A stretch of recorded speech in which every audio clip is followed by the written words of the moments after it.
প্রস্তাবনায় ভারতবর্ষকে next point দেখো সংবিধানে প্রস্তাবনায় ভারতবর্ষকে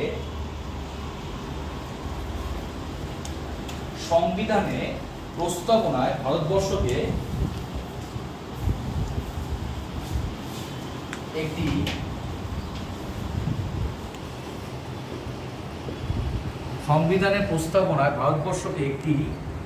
সভরেন কথাটার মানে হচ্ছে সার্বভৌম।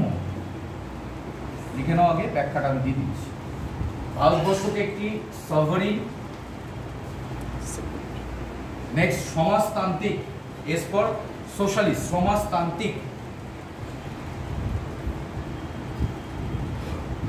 সমাজতান্ত্রিক, নেক্সট ধর্মনিরপেক্ষ, এস ফর সেকুলার, ধর্মনিরপেক্ষ।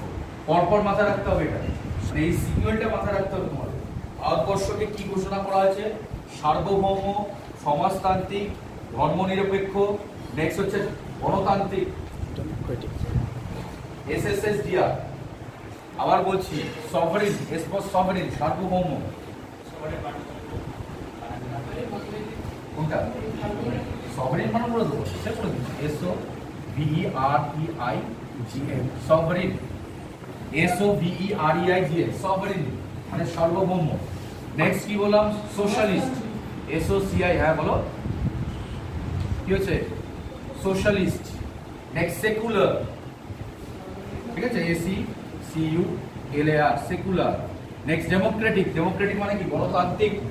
আর লাস্টে হচ্ছে আর ফর রিপাবলিক বা প্রজাতান্ত্রিক, মানে প্রজাতান্ত্রিক রাষ্ট্র হিসাবে ঘোষণা করা হয়েছে। ঠিক আছে, তাহলে এটা তোমাদের পর মাথায় রাখতে হবে। তোমাদের পরীক্ষায় কি দেবে?